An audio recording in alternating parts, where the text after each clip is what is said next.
الحمدللہ رب العالمین نحمدہ ونصلی ونسلم علی رسولہ الکریم وعلی آلہ واصحابہ اجمعین اما بعد فاعوذ باللہ من الشیطان الرجیم بسم اللہ الرحمن الرحیم ان المسلمین والمسلمات والمؤمنین والمؤمنات والقانتین والقانتات والصادقین والصادقات والصابرین والصابرات صدق اللہ العظیم۔ حصول برکت کے لیے درود پاک پڑھیے۔ اللہم صلی علی سیدنا شفیعنا حبیبنا و مولانا محمد وعلی آلہ و اصحابہ وبارک وسلم۔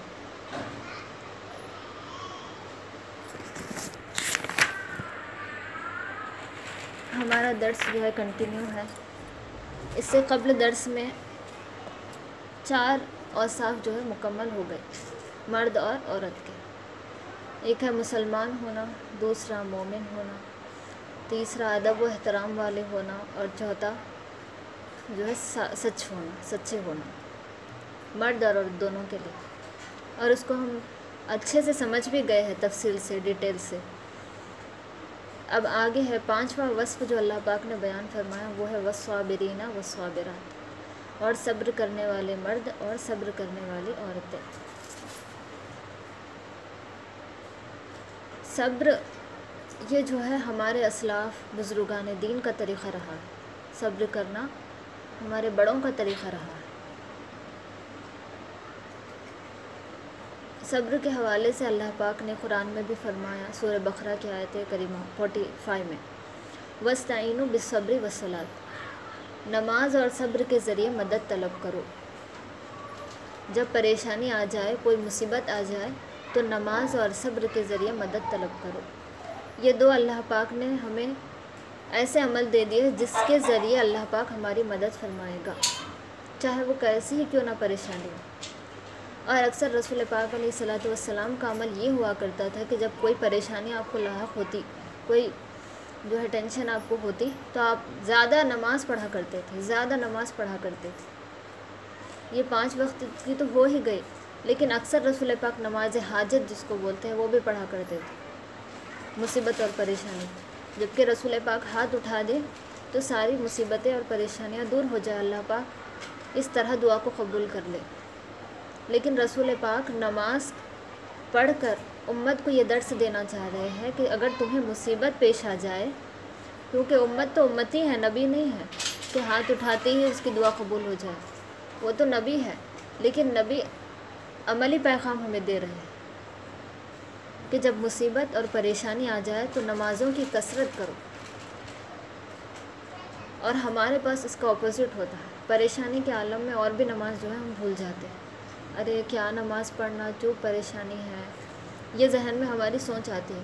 تو یہ ایک دم اسلام کے خلاف سوچ ہے ہماری، اسلام کے مطابق اور موافق سوچ نہیں ہے۔ اسلام ہمیں کیا درس دیتا ہے؟ پریشانی آ جائے نماز پڑھو، لیکن ہم اس کو اپوزٹ کرتے ہیں، پریشانی آتی ہے تو نماز اور بھی چھوڑ دیتے ہیں۔ اگر پڑھتے بھی ہیں تو پھر 1-2 وقت کی اس طرح ہوتی ہے، ورنہ پریشانی ہی میں سارا دن گزر جاتا ہے۔ تو ہم ایک دم ہمارا عمل سراسر اسلام کے خلاف ہے، جبکہ ہم دیکھتے آئے ہیں مسلمان ہونا، مومن ہونا، ادب و احترام والے ہونا، سچے ہونا، یہ سارے اوصاف پائے جانا نا۔ تو اسلام کے سراسر خلاف اگر ہم کریں گی تو پھر مسلمان بھی صحیح نہیں بن پائیں گی، مومن بھی صحیح نہیں بن پائیں گی۔ تو یہ ہمارا جو عمل ہے وہ اسلام کے خلاف ہے، ہمیں ایسا نہیں کرنا چاہیے۔ جب بھی مصیبت آئے تو ہمیں نماز کا خوب اہتمام کرنا ہے۔ اگر ہم نمازیں نہیں پڑھتے ہیں، اگر نمازوں کی عادت نہیں ہے، تو اس وقت سے نمازوں کی عادت ڈالنی پڑے گی۔ جو 1 وقت کی بھی نماز نہ پڑھتے ہو اور مصیبت آ جائے تو بجائے اس کے کہ مصیبت کو دوسروں کے سامنے بیان کرے، وہ جو ہے نماز پڑھے۔ دوسروں کے سامنے بولنے سے کیا فائدہ؟ ارے یہ پریشانی آ گئی، اب کیسے کرنا، کیا کرنا، کیسے کرنا، کیا کرنا، ایسا ہم پریشان ہیں، یہ سب بولنے سے فائدہ کیا ہے؟ تو جو نماز بھی نہ پڑھتے ہو، جب مصیبت آ جائے تو نماز پڑھے، کیونکہ اللہ نے فرمایا نماز اور صبر کے ذریعے مدد طلب کرو۔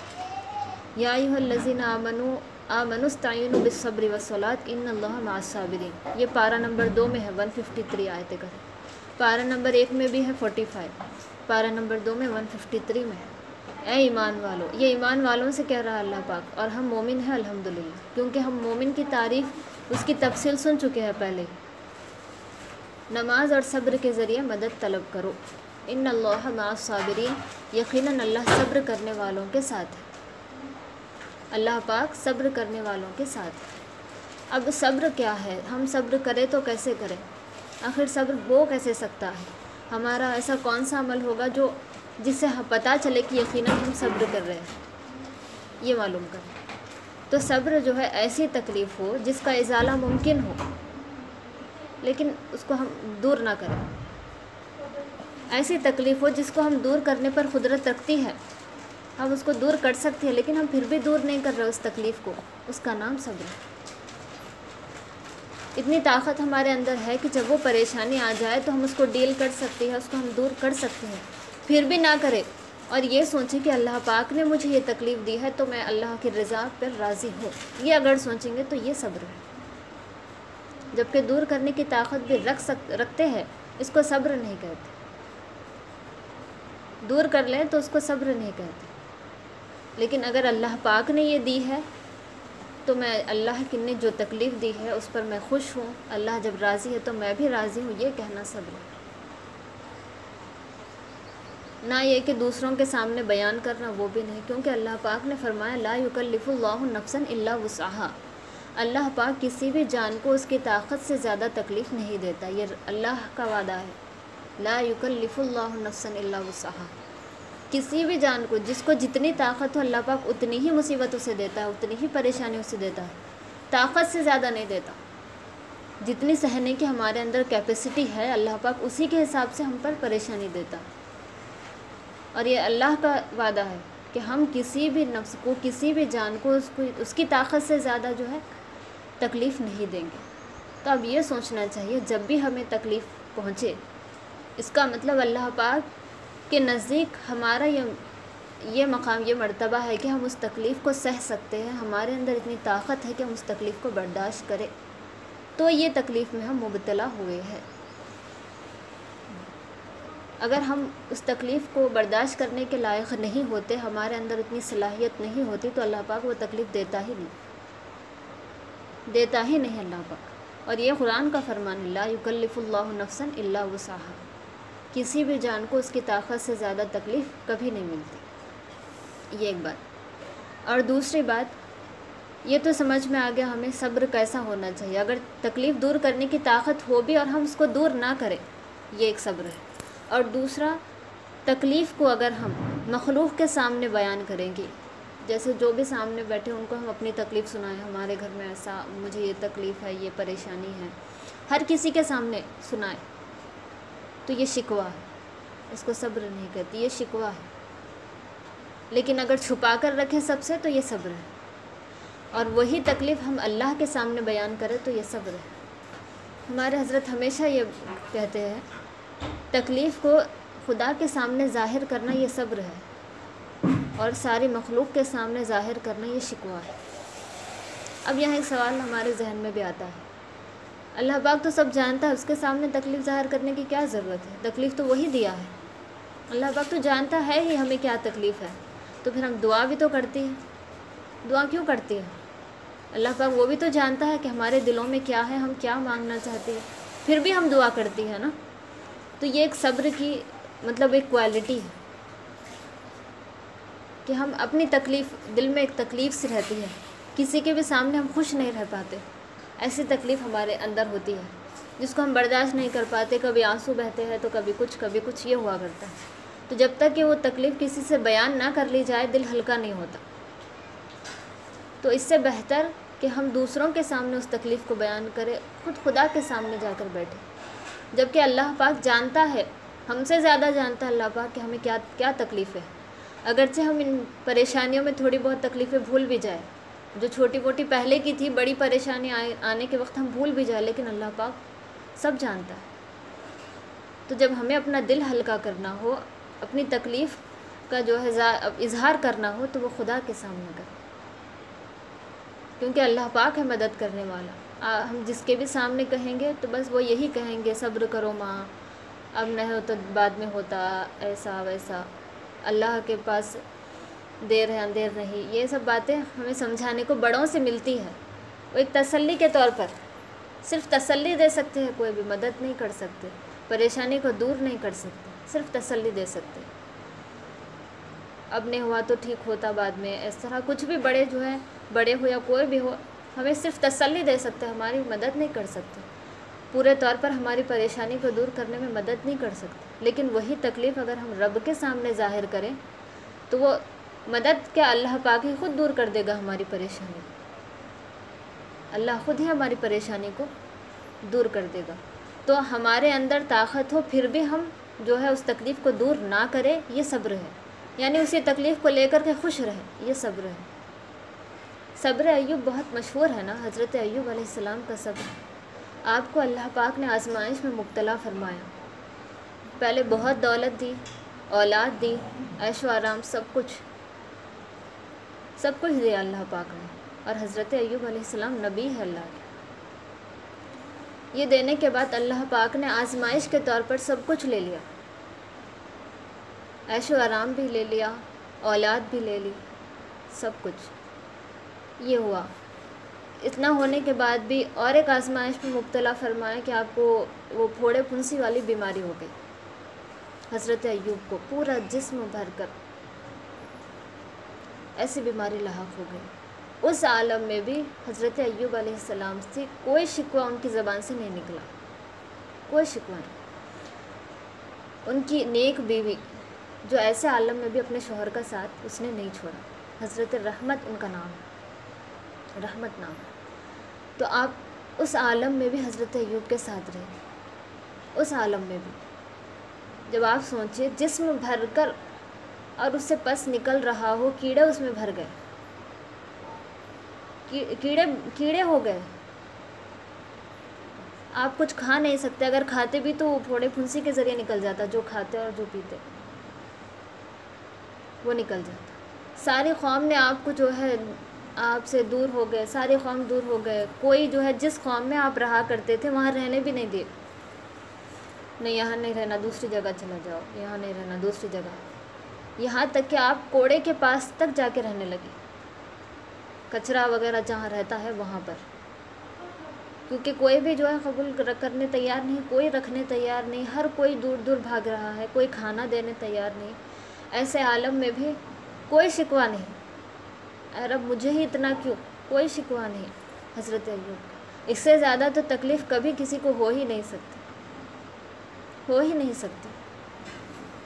اگر کسی کو آج کے زمانے میں تھوڑی سی بھی بیماری ایسے لاحق ہو جائے جس کا علاج نہیں ہو سکتا، وہ تو بس ایک ہی کام کریں گے، سوسائڈ کرنا. ایک ہی کام کریں گے، جس کا علاج ہو نہیں سکتا ایک ہی کام کریں گے، سوسائڈ کر لینا. ایسے جی کر کے کیا فائدہ. لیکن حضرت ایوب دیکھیں، نبی ہے وہ، لیکن ہم ان پر ایمان رکھتے ہیں. ہم امتی کسی اور نبی کے ہیں، لیکن حضرت ایوب پر بھی ہمارا ایمان ہے. ایسے عالم میں بھی وہ جسم میں جو کیڑا ہوتا، اگر وہ گر جاتا نیچے تو آپ اس کو اٹھا کر پھر سے وہیں پہ رکھ دیتے. اگر تیرا رزق اللہ پاک نے یہاں رکھا ہو تو یہی رہے گا. جبکہ حضرت ایوب علیہ السلام اللہ سے دعا کرتے تو یقیناً پریشانی دور ہو جاتی. مولا میں نے تیرے پیغام کو قوم تک پہنچایا اور میں ایسی آزمائش میں مبتلا. اتنے دن کے بعد، سالوں سال، 10 سال 20 سال آپ ایسے ہی حالت میں رہے، 1-2 دن کی بات نہیں ہے یہ. عرصہ گزر گیا اور آپ کی بیوی آپ کی خدمت میں رہی. یہاں تک کہ حضرت ایوب علیہ السلام نے ان سے کہا بھی، تم جو ہے میرے ساتھ کیوں ہلاک ہوگی، تم میرے ساتھ رہ کے کیوں پریشان ہوگی. ہر لوگ تو ہمیں ریجیکٹ ہی کر رہے ہیں، کوئی بھی ہمیں اپنانے تیار نہیں ہے. تو تمہیں میں کھل کر اجازت دیتا ہوں، تم جہاں جانا چاہتی ہو جا سکتی ہو، لیکن مجھے چھوڑ دو. اس عالم میں بھی انہیں نہیں چھوڑا، انہیں نہیں چھوڑا. اگر میں چھوڑ کے چلی جاؤں گی تو اللہ رب العزت کی بارگاہ میں کیا جواب دوں گی. آپ اللہ کے نبی ہیں، پھر میں کیا جواب دوں گی. نہیں گئے آپ چھوڑ کر. پھر جہاں آپ رہتے تھے وہاں پر ایک چشمہ فرشتوں کے ذریعے اللہ پاک نے نکلوایا. اس پانی سے حضرت ایوب علیہ السلام کو نہانے اور پینے کے لیے کہا. جب آپ نہائے اور پیے تو پورے طور پر تندرست ہو گئے، ساری بیماری ختم ہو گئی. پھر اللہ پاک نے وہی ساری اولاد، ساری جائیداد سب حضرت ایوب کو لوٹا دی. ایک نئی زندگی جس کو بولے. جو پہلے تھا اللہ پاک نے پھر اس سے زیادہ دیا. تو یہ صبر کا پھل میٹھا ہوتا ہے جو کہتے ہیں یہی ہے. شکوہ نہیں کیا آپ نے، ایسے ہی عالم میں رہے. مجھے ہی کیوں ایسا نہیں کہا آپ نے، کتنی تکلیف سہیں گے ایسا بھی نہیں کہا آپ نے، بس خاموش رہے. تو اللہ پاک نے اس کا نتیجہ کیا دیا؟ اس سے زیادہ دیا جو پہلے تھا. یہ تو ایک مثال ہوئی. اب ہمارے نبی کا بھی دیکھ لیجیے آپ. رسول اعظم صلی اللہ علیہ وسلم راستے سے گزرتے اور ایک بڑھیا کچرا آپ پر ڈالتے. آپ قدرت رکھتے تھے اس بات پر کہ اس بڑھیا کو روکے، وہ تو بڑھیا ہے، ڈانٹ بھی سکتے تھے یا پھر اللہ سے دعا کر کے اس کو کچھ بھی کر سکتے تھے. رسول پاک رکوا سکتے تھے، یا پھر رسول کے صحابہ جو ہے ان کو ڈرا سکتے تھے، رکوا سکتے تھے، طاقت تھی. لیکن پھر بھی رسول پاک نے منع نہیں کیا، دور نہیں کیا اس تکلیف کو. جب بھی وہ ڈالتی رہے آپ خاموش رہے، جبکہ روک بھی سکتے تھے. لیکن آپ نے اف تک نہیں کہا، اف تک نہیں کہا. اب اس کا پھل کیا ملا؟ جب وہ ایک دن کچرا نہیں ڈالی تو آپ خود ملنے گئے اس سے، اور وہ اسلام قبول کر لی. عورت اسلام قبول کر لی، اسلام کے دائرے میں آ گئی. کتنا اچھا اس کا پھل رہا. جبکہ وہ ہمارے نبی ہیں اور وہ تکلیف کو دور کر سکتے تھے. اس وقت اتنی طاقت تو تھی کہ اس بڑھیا کو ڈرا سکے. صحابہ بھی رسول پاک کے بارے میں اگر کچھ سن لیتے کسی سے غلط تو ایک دم قتل پر آمدہ ہو جاتے. تو اس وقت اس بڑھیا کو بھی تو کچھ کر سکتے تھے نا. لیکن نہیں، رسول پاک اس تکلیف کو سہے، صبر کیے وہاں پر. تو اس کا پھل وہ مشرف با اسلام ہو گئے. تو صبر کا پھل یقیناً میٹھا ہوتا ہے. بس ہمارے اندر وہ طاقت ہونا، صبر کرنے کی ہمارے اندر وہ صلاحیت ہونا. ویسے صبر کی 3 قسمیں ہیں. اب صبر کن کن چیزوں میں کرنا چاہیے؟ صبر کی 3 قسمیں ہیں. ایک دو ہے شدت و مصیبت پر نفس کو روکنا. جب ہمارے پاس مصیبت آ جائے، پریشانی آ جائے تو ہم اپنے نفس کو روکے رہیں. کن چیزوں سے؟ دوسروں کے سامنے ظاہر کرنے سے، اپنی تقدیر کو کوسنے سے کہ میری تقدیر میں سب لکھا ہے کیا. تقدیر کو کبھی کوسنا نہیں چاہیے، کبھی بھی نہیں کوسنا چاہیے. تقدیر اللہ پاک نے بنائی، اللہ پاک نے لکھی ہے تقدیر، تو اس کو کوسنا نہیں چاہیے. اگر ہم تقدیر کو کوسیں گے تو گویا ہم خدا کے امر کو کوس رہے ہیں، ازلی فیصلے کو ہم کوس رہے ہیں. اور یہ بتائیے کتنا بڑا گناہ ہے یہ، جو اللہ پاک نے مقرر کر دیا اور ہم اس کو برا بھلا کہہ رہے ہیں. تو ایسا نہیں ہونا چاہیے. چاہے کیسے بھی عالم میں ہو، ہمیں جو ہے کبھی تقدیر کو کوسنا نہیں چاہیے، کبھی تقدیر کو برا نہیں کہنا چاہیے. اگر ہم یہ کہہ رہے ہیں کہ ہماری تقدیر اچھی ہے الحمدللہ، یہ ایک اچھی بات ہے کہ ہم تقدیر کے حوالے سے تعریف کر رہے ہیں کہ ان کی تقدیر بہت اچھی ہے، اللہ پاک نے بہت سکون دیا، یہ اچھی بات ہے. لیکن تقدیر کو کوسنا یہ اچھی بات نہیں.